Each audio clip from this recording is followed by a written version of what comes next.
Hello and welcome to our budget special series. Over the course of next half an hour to 40 minutes, we would be focusing on what has been done, what needs to be done, and what are the key budget expectations from the first budget of the new government. The first budget of the government is always important because it will have a promise to address the short-term challenges. It will have a commitment towards the medium-term continuity, and it will be a vision document in terms of the structural changes which really need to be followed. So let's understand the challenges, the opportunity, what is the wish list of India Inc., and what really can be increased in terms of a renewed focus and vigor by the government. Now, to take that conversation forward, it's an absolute pleasure and a delight for me to welcome, while you can see the who's who of India Inc. on your screen already. I'll just formally introduce them. Dr. Anish Shah, President with FICCI, Managing Director and CEO with Mahindra & Mahindra. Mr. Agarwal, Senior Vice President, FICCI, Vice Chairman and Managing Director, Emami. Anant Goenka, Vice President, FICCI, VC, RPG Goenka Group. And Mr. Panda, immediate and ex-President, FICCI, and also Managing Director of EMFA. Gentlemen, I'm actually pinching myself because it's a rarity for us to get all four of you together on the same panel. So it's an absolute pleasure and a delight. So let me kickstart the discussion with you, Dr. Shah. There's always a wish list, right? And even though a lot has been done and a lot needs to be done, what to your mind is the most important item on the agenda for FICCI? Nikunj, always a pleasure to be here with you. And the most important agenda for us as an industry is to continue the path that the government has set for the past few years. And what I mean by that is a development agenda. If you look at increase in Capex expenditure by the government over the past 2 or 3 budgets, it has been quite significant. It was 37% last year. And that is something that we feel is essential because it has a much greater multiplier effect than just focusing on incentives that are given or any short-term measures that are taken. And this is what sets up India on a very solid path for economic growth. And that is a space that is so essential and vital for India today. The opportunity exists in terms of India being able to stay on the world stage and leap ahead of others. And the past 2 or 3 budgets have set us up for that. And therefore, to us, the most important thing would be continue that development agenda, continue that focus on Capex. And yes, the private sector has to step up and do its bit as well. But a combination of continued government Capex spend and increased private sector Capex spend will do wonders for the economy. Mr. Agarwal, if one really looks at the shape of the economy, the government commitment towards capital expenditure is strong. Corporate taxes have come down. Interest rates are manageable. Interest and inflation seems to be coming under control. While nobody can argue that government has not done their best, the central focus for growth now is that when will private sector Capex pick up? And why is that not picking up? Nikunj, thank you for having us with you. I think private investment has been robust. Yes, there is further scope to improve. I think it is at somewhere around 24%, which is higher than pre-COVID. And year on year, we are seeing an increase in private investment. And going forward, I think government are going to introduce a lot of initiatives, apart from, because government's focus is more on investment, which will further help in increasing the investment from the private sector also.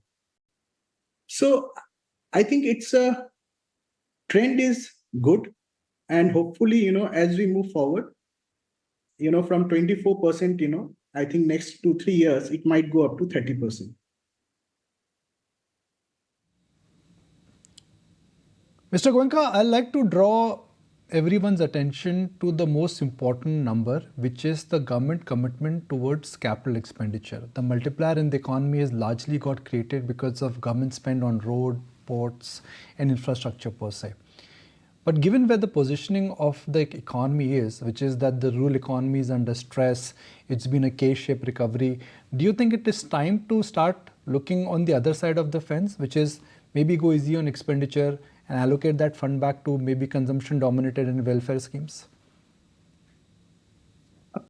No, I think the continuation on capital expenditure and investments should continue.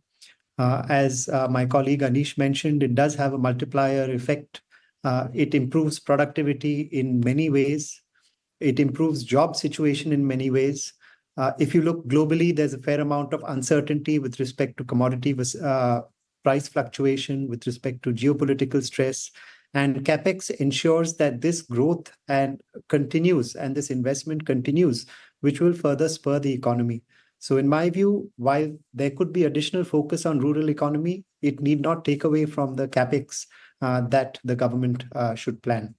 The effects on Make in India getting easier, several other social impact, digital impact on digital infrastructure, all of those areas will have a substantial effect. So I believe it should continue. Mr. Panda, the motto of the government is Sabka Saath, Sabka Vikas, but that really has not translated into reality given what's happening to the economy and how the rural economy has been under stress. So what is the best way out to ensure that the economy is growing in a very inclusive manner and where the true spirit of Sabka Saath, Sabka Vikas is followed?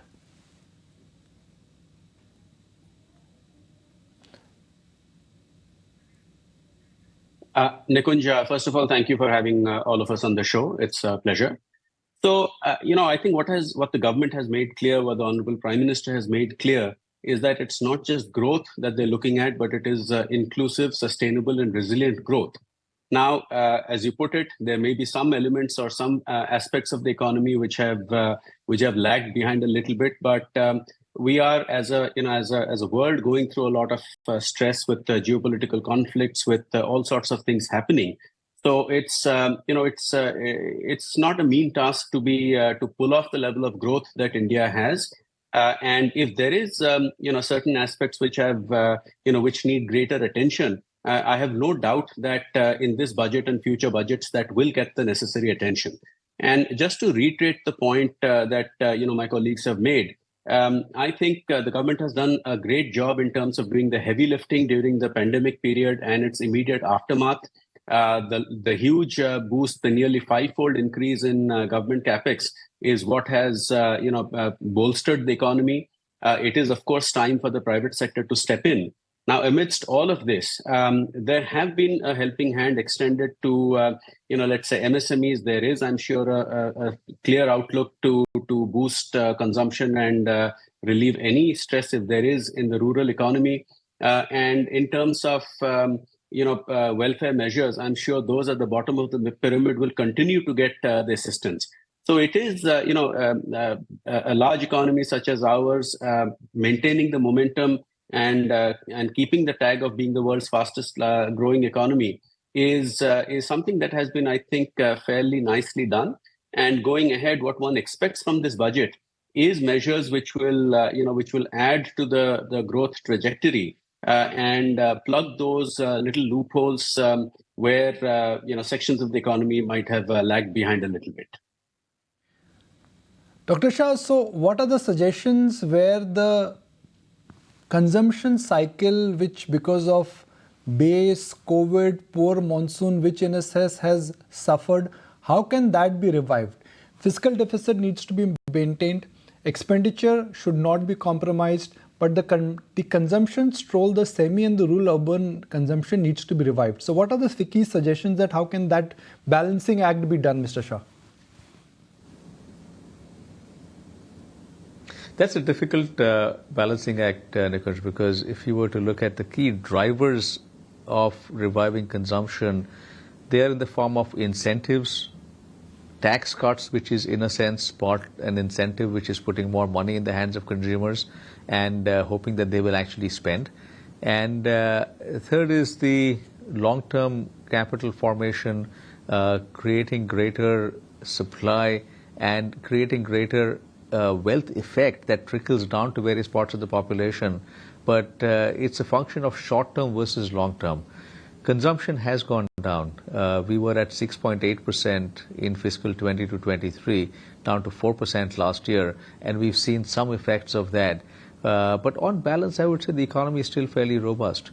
So there may be some element of short-term incentive that's required, but we do hope that that does not overshadow the focus on the long-term aspect of the budget, which will also revive consumption, but will take a little longer. So if we look at that balance, we would look at favoring the long-term versus the short-term, and essentially working through the short-term with what we have today, which I don't think is overall bad. Mr. Agarwal, the business and the company which you represent in a sense is a real proxy to consumer demand and what is happening to the consumption cycle. Now, indirectly, consumption has really been on the back burner, looking at the data points of FMCG or for that matter, even the two-wheeler sales. What is that balancing act which could be done in this budget where commitment towards infrastructure is not compromised, but a push towards consumption revival kicks in without compromising on the macro picture? I think the focus of the government has been, and going forward, I think what is important is that it has to be investment which is leading inclusive growth. And for that, I think skill development is something, which will be important. Employment generation is what is important, and the capital expenditure increase will certainly help in those areas. Monsoon certainly, plays a very important role from the perspective of increasing the consumption, and hopefully so this year, it is predicted, and we believe, the monsoon should be good, which will also have a positive effect on the consumption. And overall, what we see, in comparison to last year, we do see some sort of improvement in the consumption. And ultimately, if you see the impact of inflation has been there on the consumption, and gradually we are seeing if the inflation which is coming down, that should also have a positive impact to increase the consumption, and overall, it will help. Mr. Goenka, there are some hallmark changes which have happened in the economy. Focus on manufacturing, change in corporate tax rates, renewed vigor towards PLI schemes. Do you think this budget could really set the tone for that vision document where other, far deep-rooted reforms could be addressed? Land, labor, agri. No, absolutely. I think this is the start of a new government in terms of 5 more years to go. So we are expecting a very clear vision document for the next 5 years. We are seeing dramatic change happening around the world in terms of climate change and sustainability being a big area of change. And therefore, we hope to see some more visibility in terms of a clear vision document on circular economy, on taxonomies for how do you create and identify green financing. So the entire sustainability piece is one area we would like to see more on. The second is the finance minister touched upon the 1 lakh crore fund for innovation. So some more clarity on that space will certainly help. And the third is to boost manufacturing, which is possibly the largest future employment generator in the long term, and with positive changes happening on China Plus One, various changes in infrastructure investment, logistic cost reduction that is happening. I think we hope to see continued improvement in the PLI scheme and new PLI schemes coming in, which may be linked to employment generation. So these are some areas where it would be good to see larger scale reforms and continued work. Mr. Panda, what is that one item on FICCI's agenda which you think is not getting addressed even though the industry feels that the time has come? And for the benefit of our viewers, I'll address that. When I speak to representatives of the tourism industry, they've always argued that tourism is such a big employment generator, it should get infra status. That is one demand which is coming from the tourism industry, it's not getting addressed. So apart from this demand from the tourism industry or demand of wishlist or request, what else do you think needs to be addressed which in a sense is getting ignored or is not really getting attention?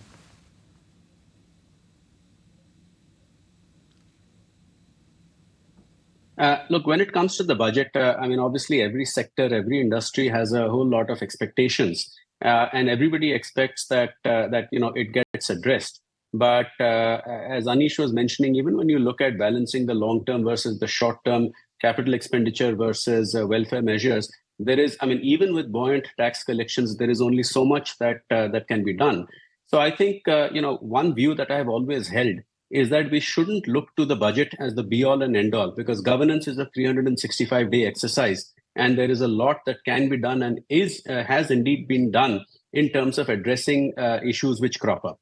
Now, you mentioned about tourism, and that's right. That's one area or one sector where India has immense potential. There are several others, of course, but tourism, the added advantage is that it can be a significant employment generator, and I'm sure that is something that will get addressed. Certain issues bothering the industry have been looked at. More can always be done for any sector. Now, the point that I would like to bring out, I think, is again reiterate something which Anant said and Anish as well, which is the importance of the manufacturing sector. Now, what is very clear is that manufacturing needs to step up significantly in order for us to absorb the young men and women coming into the workforce. Service sector has done very well for India, but manufacturing has to play its role. And from that perspective, I think a continued focus on reforms, more measures for ease of doing business, more measures to reduce cost of doing business so that manufacturing goes into that 25% orbit, which is critical. And something that you alluded to, I think one has to now look at deepening and broadening the set of reforms to ensure that we are, if you look at a 7 to 8% growth range, we are closer to 8, if not actually beyond that. Dr. Shah, I'll phrase my next question slightly differently. One mega trend in the economy has been implementation of GST, which really has been very successful, and the unorganized market has gone to the organized market. While it has benefited organized players, it has also left behind a lot of unorganized players, and some would say that they're feeling the heat. What is the best way to ensure that those who are feeling left out and those who are feeling the heat, they get included? MSMEs, Nikunj, are a very important part of our ecosystem, and I would in fact start with saying that the GST measure has been a huge success because it helps simplify the entire ecosystem, and that makes it so much easier in terms of transportation. I go back to Subhrakant's point on manufacturing. For us to be the manufacturing hub for the world, we've got to be lowest cost. We've got to have a much easier way to do business and be the highest quality. A lot of work has been done by the government to address these points. GST is one example in that because it brings down cost of doing business, cost of logistics as well. And for the folks left behind, many are joining the GST system as well. And there is always going to be room for unorganized sectors in specific areas because they bring a certain set of skills with low overheads that is beneficial for the ecosystem.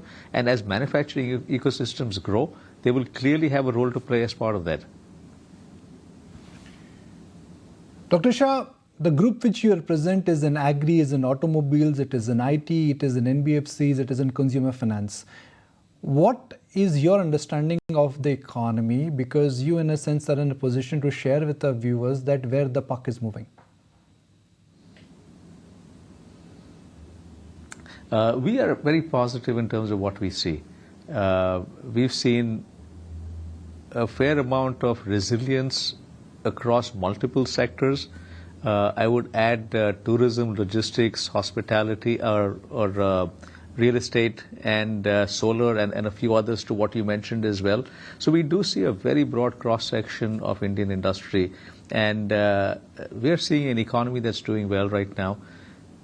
Our view actually is that we should go from the 7 to 8% growth rate to a 10 to 12% growth rate ideally, and if not, at least to an 8 to 10% growth rate. A lot of the building blocks are being put in place for us to get there. And if we can continue creating our building or edifice, then that will allow us to break out of the 7 to 8% and go even higher. This is what China has done for a number of decades. We have the potential to do that right now. The world's looking at India as a place where they would want to invest a lot more. And as we continue on our path, that's what we'd look for. So in summary, we see the economy in good shape across sectors right now. Some sectors are very buoyant. Some sectors do face some challenges, but on balance, they're really not that difficult. And as that moves forward, the question is, can we take a step change to grow from a 7 to 8% to ideally a 10 to 12% growth rate? Mr. Agarwal, out of the three important parameters on which entrepreneur will always judge the ease of doing business, one is cost of capital, second is cost of land, and third is cost of labor. Where do you think, Mr. Agarwal, in your mind, we stack up, and what can be done in these three areas to make India more competitive? I think all these three areas are important. The cost of capital, the cost of labor, etc. And apart from that, I think what is also important is ease of doing business. And I think, yes, government has to balance the act, from the perspective of interest costs, so that it doesn't increase the inflation rate, which is again, an issue. So, out of all this, I think the balancing act is what is required to help the economy grow faster. Okay, my next question is somebody which everybody will agree needs to be done. And when I say everybody, including me, I will also agree, which is that Mr. Panda has already guessed the tone of the question. Yes, sir, I'm talking about personal taxes. They should be going down. Corporate tax has come down.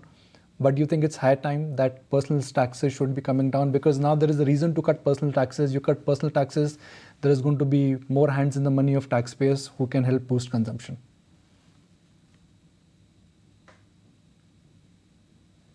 Suddenly nobody wants to answer on this point, is it? Or everybody wants to answer, nobody wants to start first? Should I go? Let me take a stab at it.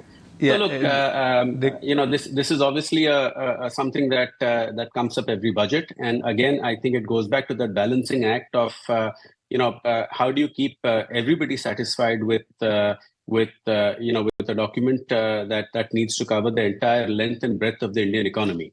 Now, from a FICCI perspective, especially from a corporate side, we have stayed away from a laundry list of concessions and exemptions. And the idea was that, focus on, and this was Anish's clear thought process and guidelines, that focus on those issues which can really impact India in a positive manner and make us break out of that, 6 to 7.5 or 8% growth range. But if you look at personal taxes, I mean, obviously, the government has looked at nudging people towards the new tax regime. And from that point of view, there is some changes in the slabs or other things which puts a little bit more money in the hands of the people. That is obviously one of the ways to boost consumption, which is something that you referred to earlier in the show. Anybody wants to comment on this point that if you want to boost consumption, keep it simple, make it easy, cut taxes? Yeah, maybe I can just come in here. I think Nikunj, I'll come in on that. And go ahead, Anish. Go ahead, Anant. All right. So I was just saying that I think revising some amount of income tax slabs of middle income people will certainly help in terms of boosting demand. But I think the overall point of simplification of taxation is the bigger point out here. If we can do some simplification, whether it is on income tax or even various other, whether it's capital gains tax or various other kind of taxes that there are, GST, of course, is a separate point.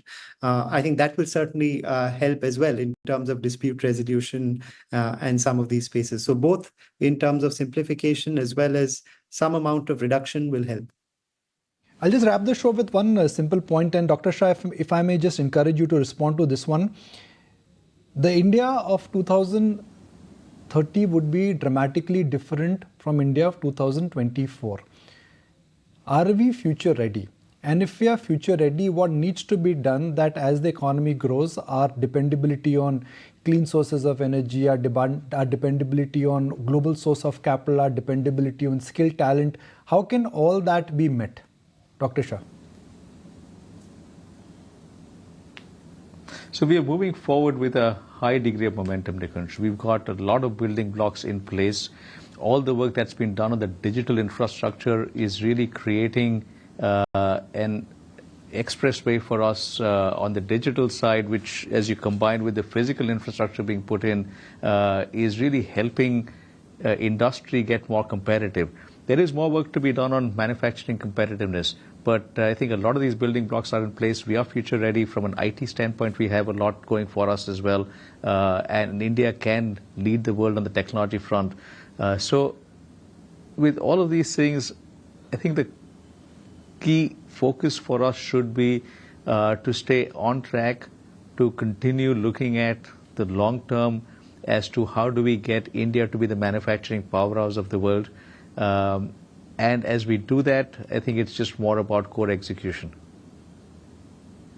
Well, gentlemen, I'm just going to take a moment to thank all of you, Mr. Shah, Mr. Agarwal, Mr. Goenka, Mr. Panda. Thank you all for joining us on ET Now. And well, whether it's the near term or the medium term or the long term, what is important is, like everybody's expressed, the direction of the economy is strong, the resilience has come back, the animal spirits is looking up, and everybody's excited about what we should hear from the first budget of the new government. Gentlemen, thank you all very much for joining us on ET Now. If you like this video, then like, share and subscribe to ET Now.